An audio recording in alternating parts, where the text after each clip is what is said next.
여러분들은 또 여름이지만 또 이 저녁에 나오셔서 귀한 말씀을 듣게 되었는데 참 이것도 복입니다.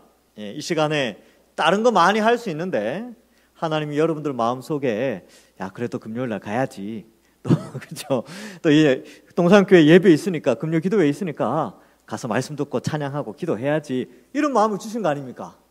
이거 얼마나 복입니까? 이 진짜 복입니다.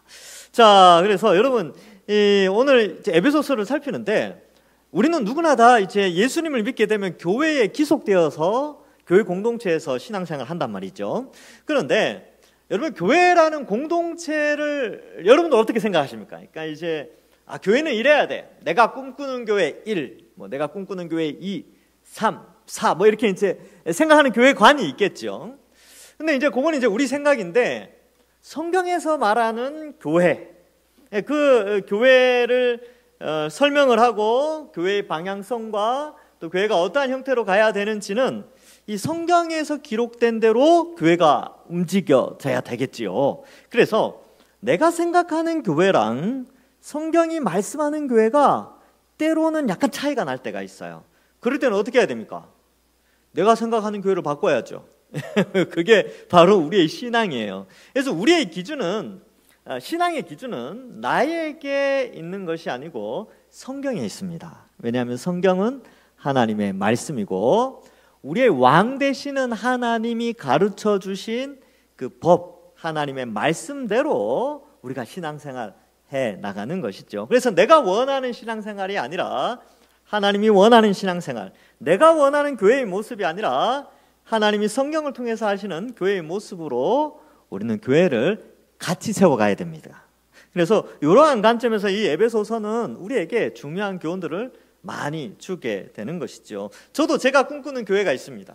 제가 꿈꾸는 교회는 이렇게 되고 이렇게 해서 막 이렇게 됐으면 좋겠는데 성경 읽어보니까 또 달라. 그럼 어떻게 해야 되겠습니까? 고쳐야죠. 그래서 이거 내가 잘못 생각했구나 하고 이제 고치고 그래 이건 아니지. 내가 이렇게 생각하는 그런 거는 좀 하나님 원하시는 건 아니야. 이렇게 고쳐 나가는 것이죠. 오늘 본문 말씀도 사실 우리에게 그러한 교훈들을 상당히 많이 줍니다. 그래서 이 성경적 교회가 무엇이고 또 이 성경적 교회 안에서 우리가 어떠한 이 동산교회를 이끌어 가야 될지 함께 좀 고민을 해 봐야 하겠지요. 이 4장의 내용은 뭐냐 하면 예수님이 부활 승천하시면서 예수님의 택한 백성들에게 선물을 주세요. 그 선물을 은사라고 표현하는데 특별히 에베소 교회는 이방인과 유대인들이 같이 살고 같이 교회를 형성하고 있었기 때문에 이 은사에 주신 목적은 하나됨의 목적이 있습니다. 한 몸 한 지체 속에 한 성령이 있도록 한 거죠. 그러니까 한 몸에 한 영혼이 있듯이 한 지체된 교회 안에 한 성령으로 말미암아 서로 세워져 가는데 그 성령이 각 사람 속에서 은사를 통하여서 나타나게 되고 여러 다양한 위치에 소속된 사람들이 각자의 은사에 다양한 은사를 발휘하면서 한 몸으로 세워져 나가는 공동체 그리고 그 하나됨의 강조를 하고 있는 것이죠. 왜? 에베소 교회 안에는 아주 다양한 사람들 여러 민족 그리고 유대인과 이방인 그러니까 두 민족이 있는 게 아니에요. 유대인과 이방인이라고 했을 때 이방인은 여러 민족을 다 포함하고 있거든요. 에베소는 또 항구 도시였기 때문에 그 이제 지중해 연안의 로마에 속한 여러 민족들이 다 에베소서에 모여 살기 때문에 그 교회가 형성되어지면 다민족 교회입니다. 다민족 교회. 우리가 이게 좀 이해하기 힘든데 우리는 한민족 교회잖아요. 우리 한국 사람들 한민족 교회죠. 근데 에베소 교회는 다민족 교회예요. 그러니까 미국 교회랑 비슷하다고 생각하면 됩니다. 동양인도 있고 이제 아프리카계 흑인도 황인종도 있고 흑인종도 있고 백인종도 있고 하여튼 그런 종류의 교회가 세워진 거죠. 그러면 그러한 속에서 교회가 어떻게 세워져야 하면 이 하나됨이 굉장히 중요하단 말이죠. 왜? 다양하니까. 근데 각자에게 성령이 오셔서 은사를 주셔서 교회를 하나 되게 세워주셨다. 이 개념이 중요합니다. 여러분 한민족인 우리 한국 교회도 한 민족이 모여서 교회를 이루지만 다양한 모습을 갖추고 있는데 여러 민족이 모였으면 얼마나 시끌벅적했겠습니까? 그렇죠? 그러니까 특별히 에베소 교회에는 하나됨을 강조하고 은사도 특별히 하나되는 은사를 강조하면서 그 하나될 수 있는 은사의 핵심에 말씀 사역과 관련된 말씀 사역자들의 은사를 강조하고 있습니다. 그래서 사도, 선지자, 복음 전하는 자, 목사와 교사 요 5부류를 강조하는 것이죠. 이게 이제 앞부분에 나왔고요. 자, 그래서 이제 이 교회 공동체는 이제 하나님의 아들을 아는 것과 믿는 일에, 믿는 것과 아는 것에 하나가 되어져서 함께 성장해야 된다라는 것을 앞에서 말씀하고 있는 것이죠. 그래서 이 공동체는 세상의 이 공동체와는 완전히 달라요. 사람들의 만족을 주는 공동체와는 완전히 다르죠. 세상의 공동체는 어떻습니까? 기업 같은 경우는 이윤을 남기죠. 동호회 같은 경우는 자신의 즐거움을 함께 공유하는, 철저하게 자신이나 어떤 이익 공동체로 모이게 되지만, 교회 공동체는 그렇지 않다는 것이죠. 교회 공동체는 마치 한 몸 공동체, 가족 공동체와 같고 어떤 이익과 즐거움의 목적이 아니라 바로 이 가족과 또 뭐 그러한 개념들, 다음에 하나님 나라의 백성으로 국가 공동체의 특징도 나타내고 있는 구원 공동체입니다. 그래서 한 몸, 한 가족, 한 백성, 이것으로 구원받은 구원 공동체를 우리가 이제 이 교회 공동체라고 표현하게 되죠. 그래서 이 공동체에 들어오게 된 것은 은혜로 들어온 것이고 축복이 되는 것입니다. 정말 놀라운 축복이지요. 그래서 예수 믿는 사람들 표정 보면요, 대체적으로 밝아요. 그렇지 않습니까? 네, 밝아요. 갑자기 표정이 밝아지시는데, 왜 그러냐면 은혜로 축복받았기 때문에 표정이 근본적으로 좀 밝습니다. 늘 인상 찡그리는 게 아니고, 인상 찡그리는 상황들이 너무나 많이 다가오지만 그러나 말씀으로 돌아가고 신앙이 회복되어지면서 표정이 밝아지는, 왜냐하면 이 공동체는 그러한 특징, 은혜와 축복의 공동체이기 때문에 그렇습니다. 그래서 이러한 공동체가 만들어졌을 때에 이 공동체는 더욱더 하나님이 기뻐하시는 형태로 자라가고 튼튼하게 성장해 가야 하는 것이죠. 그래서 그리스도의 성품과 사역에 맞게 자라가야 됩니다. 그래서 예수님의 성품을 닮아가고 예수님의 사역을 실천해 내야 되죠. 왜냐하면 예수님의 몸이니까, 예수 그리스도를 머리로 한 그의 몸이니까 어때요? 몸된 교회 공동체는 머리 대신 그리스도의 성품을 닮아가야 되고 그의 사역을 실현해 내야 되는 게 교회 공동체의 모습이지요. 그래서 그러한 모습으로 최적화, 발전해 나가고 성장해 나가야 됩니다. 처음에는 좀 힘들어요. 처음 교회 예수님 믿고 이러한 그리스도의 성품과 사역에 동참하려는데 상당히 쉽지 않습니다. 훈련의 과정이 필요하고 시간이 좀 필요한데, 그렇게 이제 시간이 지나고 견고해지면요 아주 훌륭하게 쓰임을 받죠. 오늘이 8월 8일인데 저는 8월 8일만 되면 1994년 8월 8일이 생각납니다. 왜냐하면 제가 군대에 들어간 날입니다. 그런데 1994년이 어떤 해입니까? 역사상 가장 더운 해였잖아요. 기억나십니까? 1994년 드라마에도 나오고 막 그랬어요. 2018년도가 그 다음 더운 해. 그리고 올해가 이제 아주 기록이 있죠. 7월달 열대야로는 아주 기록적인 해인데 어마어마하게 더웠습니다. 제 기억으로는. 근데 더 괴로웠던 것이 생전 처음 경험해보는 팔굽혀펴기를 매일 밤마다 쪼그려뛰기 하고 팔굽혀펴기 하고 막 엄청나게 했어요. 그래서 막 죽겠다 그러고 여기저기서 탄성 소리 들리고, 제가 그날 첫날 밤 기억납니다. 훈련소 딱 들어간 첫날 밤에 잠을 못 잤어요. 발바닥에 열이 나가지고. 제가 어떻게 했냐면 몰래 화장실 가서 화장실 변기물 있잖아요. 그거 떠가지고 이렇게 해서 발에 붓고 발 식혀서 잠들었어요. 발이 하도 뜨거워서. 근데 저만 그런 게 아니라 다른 애들 와가지고 또 막 그러고 있더라고요. 같이 하도 더우니까 잠을 못 잤어요. 근데 일주일 지나고 2주일 지나니까 어떤 일이 벌어졌냐면 팔굽혀펴기가 그냥 운동. 막 이제 하니까 기분 좋은 거예요. 뭐 30개 일도 아니야. 한 달쯤 지나니까 50개 뭐 아무것도 아닙니다. 막 하고 쪼그려뛰기 막 10개도 못 했는데 이제 한 2주쯤 지나니까 쪼그려뛰기 30개 뭐 이런 거는 뭐 일도 아니죠. 안 하는 날이 있었어요. 특별한 날. 너무 덥다고 안 하는 날이 딱 하루 있었는데 그때 옆에 있는 동료랑 안 하니까 몸이 좀 찌뿌둥하다. 팔굽혀펴기도 하고 쪼그려뛰기 해야 되는데 몸이 좀 굳는 것 같아. 진짜 그게 기억이 나요. 왜냐하면 그 장면이 제가 아주 재밌었거든요. 야, 우리가 이렇게 변했나? 우리가 이렇게 운동을 좋아했었나? 아마 그런 기억이 있습니다. 이게 뭐냐면 군인으로 최적화되어 가는 것이죠. 물론 뭐 저야 한 달 후에 다시 집에 갔지만 훈련만 받았지만, 근데 이게 뭐냐면 몸이 자라고 거기 환경에 맞게 적응해가고 최적화되어지고 강해지고 성장하는 것이 바로 그러한 모습이라는 거예요. 처음에는요 힘들어요. 뛰쳐나가고 싶다니까요. 근데 어떡합니까? 적응해 가면서 강해지는 것이죠. 교회도 그렇습니다. 교회 지금 이제 에베소서에 보면 계속 자라간다, 뭐 성경책에 보면 계속 자라가야 된다, 성장해야 된다, 온전해져야 된다 이런 용어들이 많이 나오는데 이 모든 것이 바로 성장통을 거친 과정이에요. 그래서 힘들어요. 힘든데 이제 최적화되어져 가는 거죠. 그래서 믿음이 깊어지는 사람들은요, 이러한 과정들을 다 거쳐오기 때문에 어떠한 상황이 벌어져도 좀 힘들어도 이겨냅니다. 근데 이제 신앙생활이 좀 연약한 자들은 이게 있을 때마다 너무나 힘들어하는 그런 모습을 좀 보이기도 해요. 근데 오늘 말씀에서 우리 다시 한번 그 부분을 좀 살펴봐야 하는 것이죠. 여러분 17절부터 이 19절까지는 앞에서 계속 반복했던 그런 내용들을 또 반복해요. 그러니까 뭐 그런 거 있잖아요.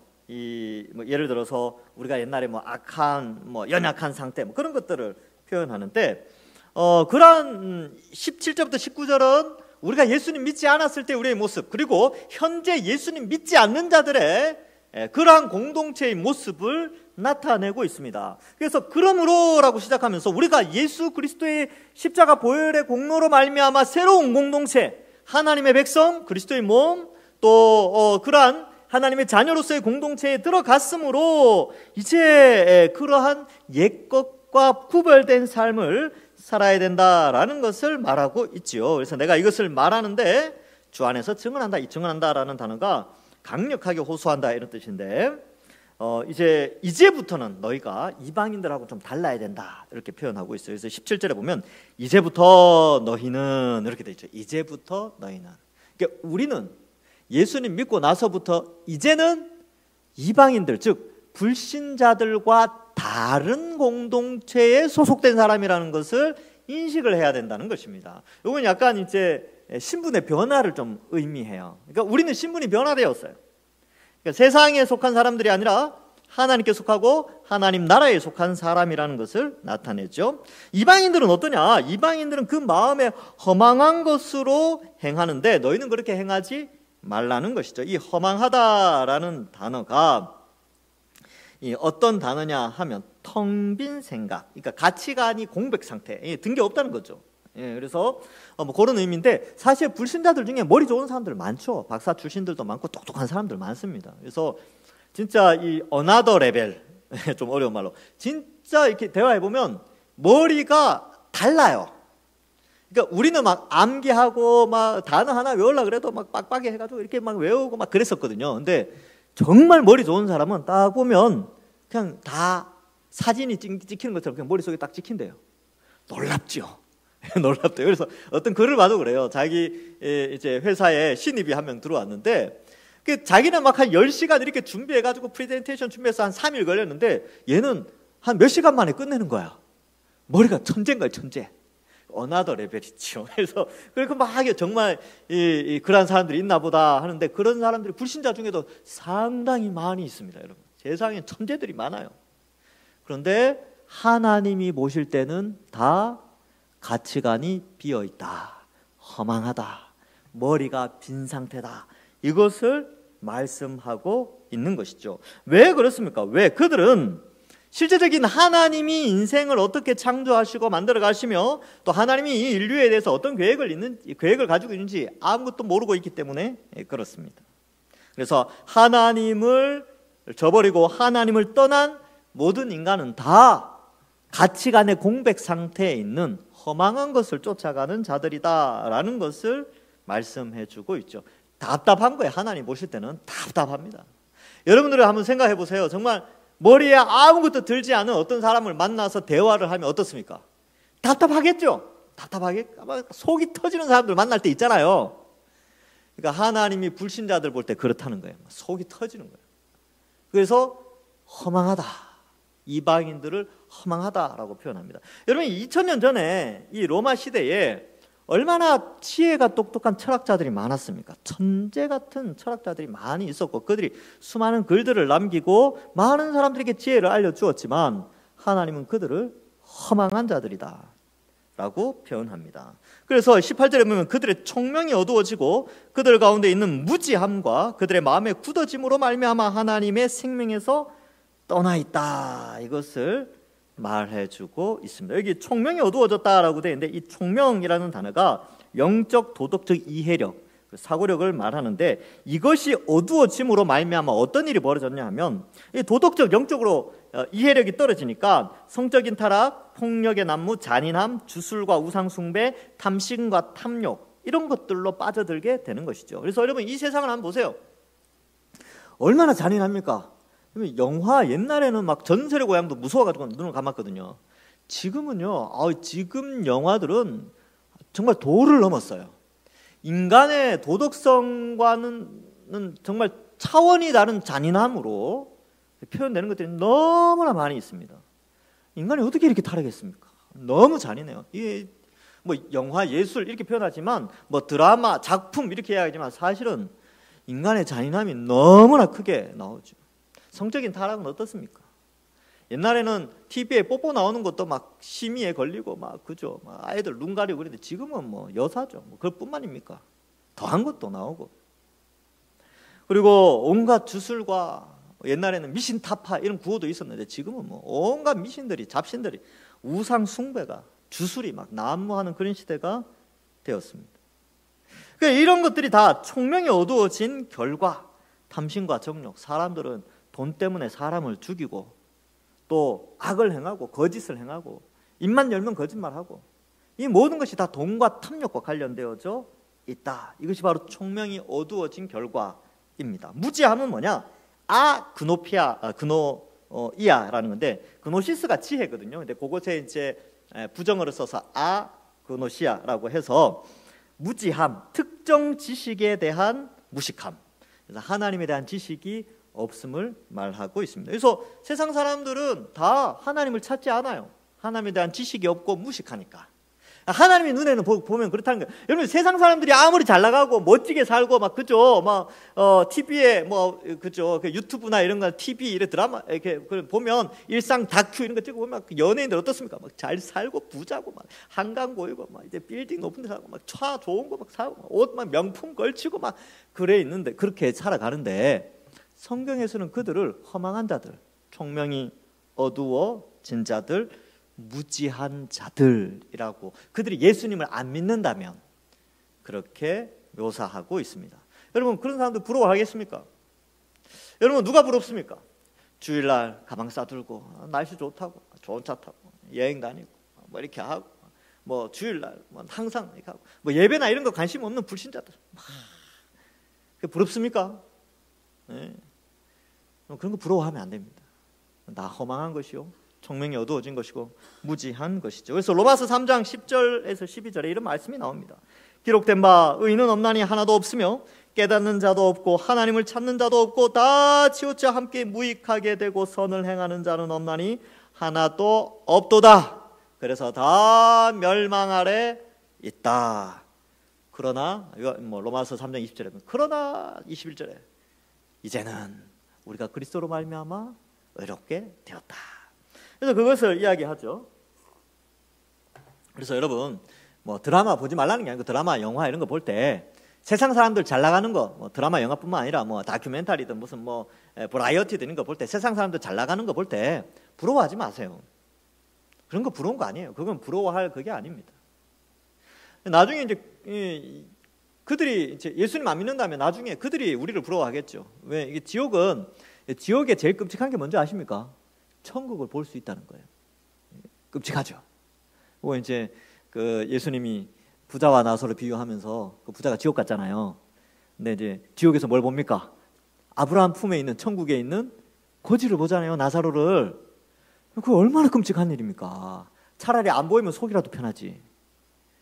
근데 그걸 본단 말이죠. 그러니까 천국을 부러워하겠죠. 지금 여러분들 불신자들이 잘 되고 잘 먹고 뭐 잘 살고 그런 거 부러워할 수 있지만, 여러분 그건 잠깐이잖아요. 근데 영원한 천국에서 우리가 사니까 그 사람도 뭐 부러워할 필요 없어요. 그래서 우리는 바로 이렇게 하나님의 백성인데, 여기 보면 이제 마음이 굳어졌다라는 표현도 나오죠. 이 굳어진 신약 성경에 한 3번 정도 나오는데, 고집이 아주 세다, 마음의 분별력이 둔하여져서 길을 잃어버리다, 뭐 그런 의미가 내포되어져 있습니다. 세상 사람들이 그렇다는 거예요. 그러나 우리는 그렇지 않죠. 우리는 그렇지 않아요. 19절에 보면 그들이 감각 없는 자가 되어 라고 되어 있죠. 예, 그래서 여기 나오는 표현들을 보니까 저는 에베소서 2장 1절이 생각이 나요. 허물과 죄로 죽은 우리, 죽었던 너희, 우리를 살리셨어요. 허물과 죄로 죽었던 상태를 지금 설명하고 있는 것이죠. 우리 옛날에 또 어떻게 살았습니까? 공중 권세 잡은 자 따르고 세상 풍조 따르고 마음과 육체의 정욕으로 살아가던, 여기 나오는 이 표현들 그대로 다 우리가 살았죠. 그래서 여기 보면 이제 감각 없는 자라고 되어 있는데, 이 단어가 진실과 명예 그리고 수치에 대해서 무감각해진 상태. 그러니까 이제 이 단어 자체는 아픔을 느끼기를 포기하다 이런 뜻이에요. 그래서 어떤 게 있습니까? 도덕성, 인간의 도덕성, 양심 이런 것들에 대해서 가책을 느끼고 도덕성에 대한 마음의 찔림이 있어야 되는데 그런 것들을 그치는 거예요. 의도적으로. 그걸 이제 그치고 그걸 다 포기하고 악한 것을 행하는 것이죠. 그래서 도덕성을 의지적으로 거부하는 현상을 무감각이라고 이제 설명을 합니다. 그리고 자신을 방탕에 방임하죠. 이 방탕이라는 단어는 재갈을 물리지 않은 욕망 이런 뜻이에요. 표현이 참 그 단어사들 찾아보니까 금방 이해가 돼. 그 재갈을 물리면 어떻게 됩니까? 말에 재갈을 물리잖아요. 그럼 통제가 가능하잖아요. 재갈이 있다는 것은 누군가에서 통제가 가능한데 재갈을 물리지 않는 욕망, 이거 어떻습니까? 통제가 안 되는 거예요. 이게 바로 방탕함, 이것을 의미합니다. 그래서 파렴치하고 수치도 모르고 성적으로 타락하게 되는 것이죠. 방임이라는 단어도 나오는데 이것은 위탁하다, 넘겨주다 이런 뜻인데, 여러분 하나님은 우리의 본성 속에 하나님의 형상과 모양대로 우리를 창조하셨기 때문에 하나님의 거룩성을 본받은 도덕성이라는 게 있어요. 하나님을 찾는 그러한 본성도 있다는 것이죠. 그런데 이런 선한 자유의지를 우리에게 주셨음에도 불구하고 죄된 본성으로 말미암아 그 선한 자유의지를 던져버리는, 다른 데 넘겨버리는 그러한 방임을 우리가 하고 있다는 것이죠. 그래서 하나님의 형상과 모양, 선한 사명을 다 포기한 죄된 인생을 표현하고 있습니다. 그래서 불신자들이 그렇다는 거예요. 불신자들. 그럼 여러분도 한번 생각해 봅시다. 자, 지금 여러분 오늘 많은 불신자들 만나고 오셨죠? 많은 불신자들 만났을 겁니다. 때로는 좀 부럽기도 하죠. 근데 또 한편으로는요, 불쌍하기도 해야 됩니다. 그들은 지금 멸망의 길을 가고 있는데 잘 살고 있다고 생각하고 있거든요. 뭔가에 세뇌되어서 자기들이 아주 멋지게 산다고 생각하고 있는 거예요. 이 세상의 가치관에 세뇌되고 물들어서 그렇게 살아가고 있고 참된 진리를 알지 못한 상태에서 비참한 인생의 삶을 살아가는 것이죠. 그래서 어떻게 했느냐?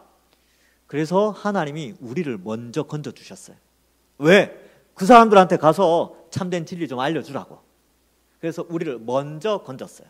그래서 우리가 그 사람들 때문에 우리가 먼저 구원받았기 때문에 우리가 빚진 자입니다. 누구에게?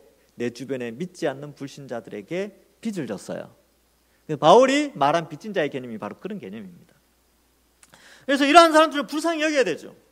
그런데 또 한편으로는 부러워해서는 안 되는 것입니다. 그리고 끝까지 회개하지 않으면 멸망의 길을 가게 되지만, 그러나 우리는 어떻습니까? 그러나 우리는 20절 이하에 오직 너희는 그리스도를 그같이 배우지 아니하였느니라. 그러면 여기서 중요한 것, 배움의 중요성이에요.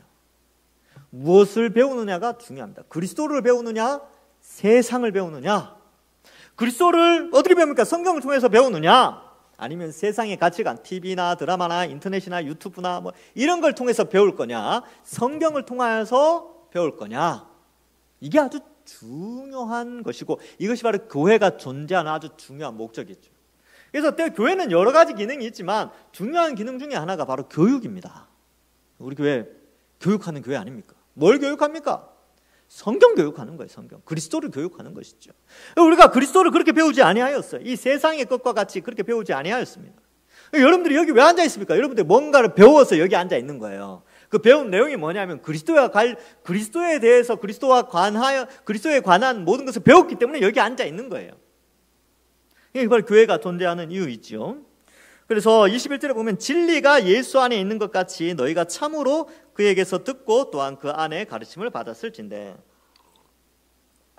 이 진리가 예수 안에 있다, 이런 표현들은 굉장히 추상적인 표현이에요. 뭔가 설명하기 참 불편한, 어려운 그런 건데, 이게 뭐냐면 지금 앞의 내용들, 지금 예수님을 믿지 않고 살아가는 사람들의 삶은 진짜가 아니라는 거예요. 그러면 인류의 시작과 이 천지 만물의 시작, 그리고 그 종말, 그리고 앞으로 전개될 하나님 나라의 영원함, 이 모든 것들이 다 진리에 속하는데 그 모든 진리를 깨닫는 길은 오직 예수 그리스도를 통하여서 진리를 배우게 된다는 것입니다. 그래서 여러분, 우리는 진리가 뭔지 아는 거죠. 세상은 진리가 아니에요. 이 영원하지 않습니다. 그렇죠? 그리고 이 창조의 세계, 창세기를 계속하는 이유가 이 모든 것의 시작도 역시 세상은 진리를 덮어버렸어요. 참된 것을 덮어버리고 가짜로 가짜의 가짜를 만들어내고 가짜의 논리를 입혀서 가짜를 통하여 가짜를 증명하는, 그래서 또 발전하는 그런 시대가 되어서 사람들이 거의 함몰되어 있다니까요. 근데 진짜는 예수 그리스도 통하여서 성경을 통하여 이 세상의 시작과 이 세상의 끝과 이 세상의 끝 이후에 펼쳐질 새로운 세상의 영원함, 이런 것들, 그것에 대한 진리를 말씀해 주고 있는데, 과거의 시작과 지금까지의 모든 것이 성경이 기록된 그대로 다 이루어졌어요. 그러니까 그 고고학이 발전되어지고 뭐 이런 것들이 막 과학이 발전하면서 성경이 다 진리, 체계라는 것이 더 증명되어지고 있는 세상이거든요. 네, 그러한 가운데 이 모든 것을 우리는 이미 알고 있어요. 이 모든 것. 우리는 이미 그리스도를 배움으로 말미암아 성령이 우리 속에 오셔서 성경을 통하여 이 세상의 시작과 끝과 그 이후의 영원한 세계를 이미 우리는 그걸 진리로 받아들이고 있어요. 그게 참이다. 그게 실제 리얼리티, 참 세상이라는 것을 알게 되는 것이죠. 그래서 배우는 것이 굉장히 중요합니다. 그래서 이 무엇을 배우는가가 아주 중요한데, 사실 이 성경의 진리, 그리스도의 진리를 배우면요, 이 다수의 사람들이 살아가는 세상 속에서 우리는 소수이기 때문에 고난을 당합니다. 이 배움 때문에 고난을 당해요. 왜냐하면 배운 것으로 가치관이 형성되어지고 삶의 형태가 결정되어지는데, 그로 말미암아 다수의 불신자들이 살아가는 세상 속에서 당연히 고난이 있지요. 그래서 때로는 이 세상의 정욕과 탐심들, 앞에 나오는 이 내용들을 포기해야 되고요, 때로는 낮아져야 되고, 때로는 용납하고 용서해야 되는데, 그럴 때마다 하나님께서 포기 가운데 채워주심이 있어요. 또 낮아지는 가운데 높여주심이 있습니다. 또 그러한 가운데 용납하고 뭐 이러면서 용서함도 받고 그런 것도 있어요.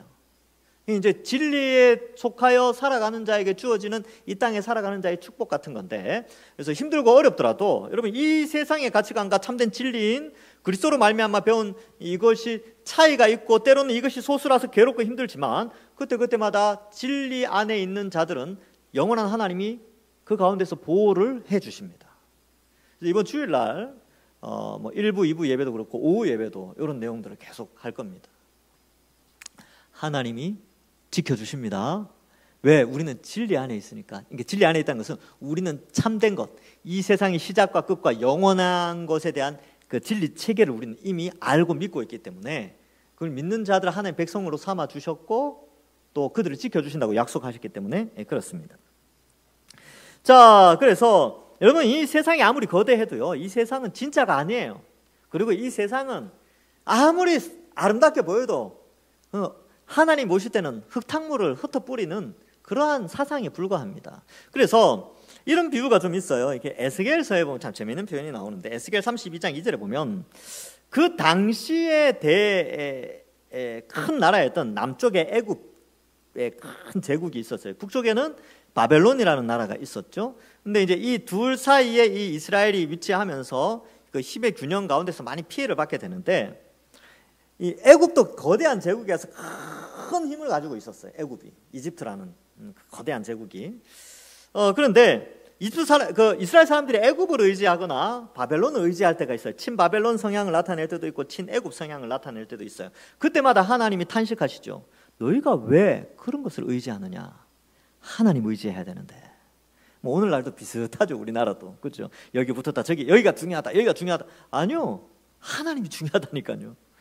그렇게 가야 되는데, 이제 에스겔이 이런 말을 하죠. 인자야, 너는 애굽의 바로 왕에 대하여 슬픈 노래를 불러 그에게 이르라. 너를 여러 나라에서 사자, 여기에서 사자는 라이언, 짐승 사자를 의미해요.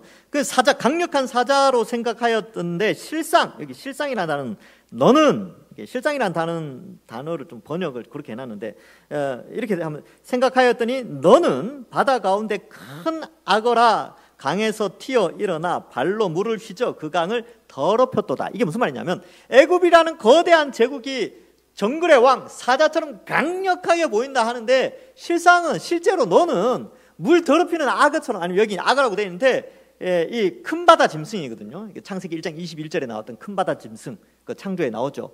탄닌, 뭐 가돌 탄닌 이렇게 되는데 이 탄닌이라는 단어가 정확하게 무슨 짐승인지 모르는데 저는 개인적으로 공룡이 아닐까 그렇게 생각을 해봅니다. 바다의 큰 짐승을 표현하는 게 이 단어를 쓰거든요. 바다에서 한 번씩 올라와서 강물을 막 흐트러내는 이런 역할을 감당하는데 실제적으로 사자처럼 보이지만 물을 더럽히는 존재다. 그러니까 애굽이라는 거대한 제국이 많은 나라들 가운데 왕적이 아주 강력한 힘을 발휘하는 멋진 자처럼 보이지만 세상을 더럽히는 자다. 여러분, 이 세상은 바벨론과 같은 세상이죠. 이 세상의 가치관들, 화려한 가치관, 물질 문명, 그런 이렇게 화려한 것들 있잖아요. 그게 그 가치관을 사람들이 쫓아서 가죠. 막 어떻게 해서든지 최상부에 이르러서 많은 것들을 얻으려고 하고 그렇게 막 쫓아간단 말이죠. 근데 그러한 것들이, 그 거대한 그런 흐름들이 사실은 세상의 물을 흐트리는 거예요. 어떻습니까? 물질 만능주의. 이것으로 말미암아 인류가 얼마나 타락했습니까? 또 어떻습니까? 포스트 모더니즘, 즉 상대주의가 등장하는데 참된 진리인 하나님을 벗어나게끔 하는, 하나님도 좋지? 이것도 좋아, 저것도 좋지? 라고 하면서 오히려 더 하나님에서부터 멀어지는 그러한 것들이 많이 등장하게 되었다는 것이죠. 그래서 성경적 가치관으로 살아가면 사실 고난이 있지만 참된 것, 진리의 입장에서 보면 여러분 이 세상의 헛된 것들은 때로는 포기할 수도 있고 때로는 그것이 헛되다라고 여기며 부러워하지 않을 수 있습니다. 그래서 우리는 신앙을 최우선으로, 신앙이 가장 가치 있고 이게 금보다 더 귀하다는 사실을 계속해서 명심해야 하는 것이지요. 그래서 우리는 예수 그리스도에 대해서 어떻게 가르침을 받았는가를 생각해야 합니다. 예수님의 삶, 또 돌아봐야 되죠. 복음서에 예수님이 어떻게 사셨습니까? 예수님이 뭘 가르쳤습니까? 그리고 성경 창세기부터 요한계시록까지 예수 그리스도를 어떻게 나타내고 있습니까? 우리가 그 가르침을 받고 이 세상을 바라볼 때 우리는 유혹에 썩어져가는 욕심을 이길 수 있는 거예요. 그래서 보세요. 22절에 너희는 유혹의 욕심을 따라 썩어져가는 구습을 따르는 옛사람을 벗어버리고. 왜? 구원받았으니까 새 사람이 되었잖아요. 이제 옛날 썩어져가는 옷을 벗어버리고 새로운 옷을, 아주 귀중한 옷을 입은 사람입니다. 여기 이제 우리에게는 좀 드라마틱하지 않은데 여러분 2000년 전, 불과 좋습니다. 300년 전만 생각해 보시죠. 조선시대 때 관직에 오르면 어떻게 됩니까? 완전히 인생 역전 아닙니까? 그 시골의 선비들, 막 가난한 선비들 있잖아요. 선비 정신 이러면서 막 가난하고 배 골마가면서 글 읽고 막 이게 과거 준비해가지고 막 하는데 나중에 과거에 급제가 됐어. 그럼 어떻게 됩니까? 금이 환영하지 않습니까? 뭐 이렇게 쓰고 막 도포 입고 가마 타고 고향에 돌아오잖아요. 옷이 어떻게 됩니까? 쭈글쭈글한 그런 도포 입고 갔다가 올 때는 황금 비단 옷 입고 오잖아요. 이게 뭘 의미하냐면 옷을 바꿔 입은 거예요. 신분이 완전히 변화된 것이죠. 우리가 바로 그런 존재라는 것이죠. 우리가 세상 속에서 누더기같이 썩어져가는 그런 옷들 입고 있다가 예수 그리스도의 십자가 형벌 대속의 은혜로 하나님의 자녀가 되고 하나님의 백성이 되면서 옷을 완전히 바꿔 입은 사람들이죠. 신분 자체가 완전히 바뀌어진 그러한 자들로 변화되었습니다. 그래서 오죽했으면 우리를 왕같은 제사장이라고 했겠습니까? 놀라운 신분의 변화죠. 너희는 왕 노릇한다 라고까지 표현하고 있습니다. 썩어져가는 구습에 젖어 있던 그 옛사람이었는데 앞에 나오는 17절과 19절과 같은 삶을 살았던 우리였는데 완전히 이것을 벗어버리고 새 옷을 입혀주신 것이죠. 그러니까 23절에 너희의 심령이 새롭게 되어져야 된다. 이미 새롭게 되어졌죠. 이미 새롭게 되어졌으니까 그러한 옛것을 쫓아 그것을 부러워하지 말라는 것입니다. 그러니까 이미 썩어진 것들을 왜 부러워합니까? 여러분 여름에 음식 쓰레기 버려본 적 있습니까? 다 썩었죠. 그리고 음식 쓰레기 뚜껑 열면 어떻습니까? 그 안에 아우 막 냄새, 기억나시죠? 냄새, 그 냄새에 대한 기억. 예, 여름 향기. 예, 썩어서 가는 음식 쓰레기 냄새. 그거 음식 쓰레기 다시 먹겠습니까? 안 먹잖아요. 왜 안 먹습니까? 썩어져가는 것이니까. 집에 얼마든지 좋은 음식이 있는데, 그러니까 이 비유를 따지자면 우리가 그런 이 세상에 예수님 믿지 않고 헛된 것을 썩어져가는 그런 정욕과 탐심과 무지함과 총명의 어두워짐 이런 것들을 쫓아 그렇게 살아가는 것을 왜 그걸 부러워하냐는 거예요. 그걸 왜 다시 먹으려고 하냐는 거예요. 그러한 것을 왜 다시 입으려고 하냐는 거예요. 그렇게 하면 안 된다라는 것을 말해주고 있습니다. 그래서 24절에 하나님을 따라 의와 진리의 거룩함으로 지으심을 받은 새 사람을 입으라. 이미 입었어요. 우리는 이미 예수님께서 입혀주셨습니다. 성령으로 말미암아 입혀주셨는데, 입으라라고 한 것은 이게 우리가 새로운 하나님의 백성이 되었으니까 그런 정체성을 가지고 이 옷을 단단히 입고 다녀라라는 것입니다.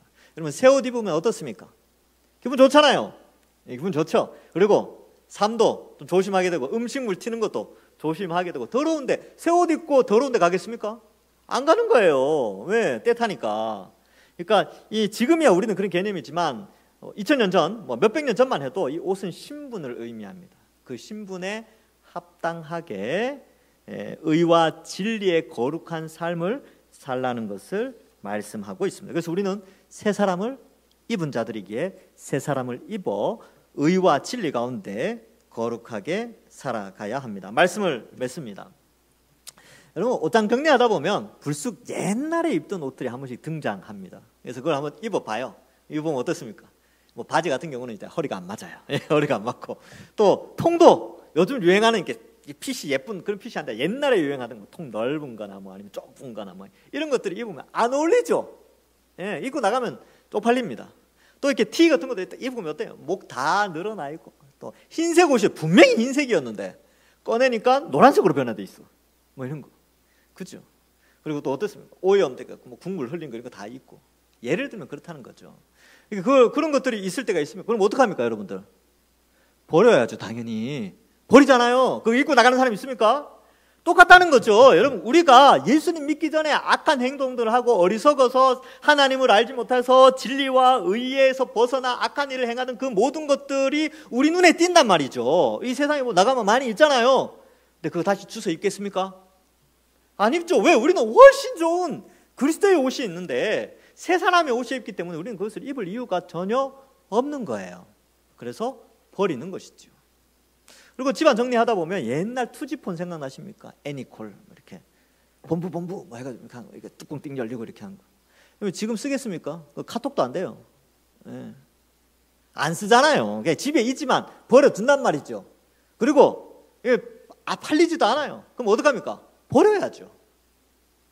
다시 쓸 이유가 전혀 없어요. 그러니까 이 썩어져가는 구습들이, 그 모든 것들이 이 세상에서 화려하게 보이는 그 모든 것들이 썩어져가는 구습인데 왜 그런 정욕과 탐심과 욕심을 따라서 이 세상의 악한 것들을 쫓아가느냐?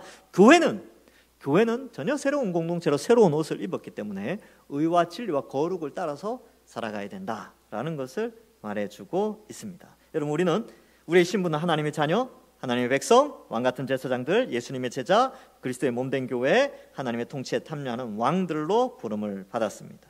아무쪼록 이러한 삶에 합당하게 이 세상을 부러워하는 것이 아니라 그리스도인으로서 당당하게, 멋지게 믿음 생활 잘하고, 또 때로는 신앙생활 하면서 흔들릴 때도 있지요. 그러나 이러한 우리의 정체성을 다시 한번 생각하면서 더욱더 강한 믿음 가운데 살아가시는 모든 주의 백성들 되시기를 주님의 이름으로 간절히 축원합니다. 기도하겠습니다. 하나님 아버지, 은혜를 감사합니다. 우리에게 자격 없는 우리를 택하여 하나님 자녀 삼으시고, 또한 하나님 앞에 영광 돌리며 또 새 옷을, 새 사람을 입고 그리스도를 닮아가게 하여 주시니 감사합니다. 우리 동산교회가 그리스도를 닮아 그리스도의 성품대로 의와 진리와 거룩함으로 살게 하시고, 또 그리스도의 사역에 동참하여 세상의 불신자들 불쌍히 여기며 전도하는 저희들 다 되게 하여 주옵소서. 더욱더 당당하게 그리스도인으로서 살아가는 저희들 되게 하여 주실 줄 믿사옵고 예수님의 이름으로 기도합니다. 아멘.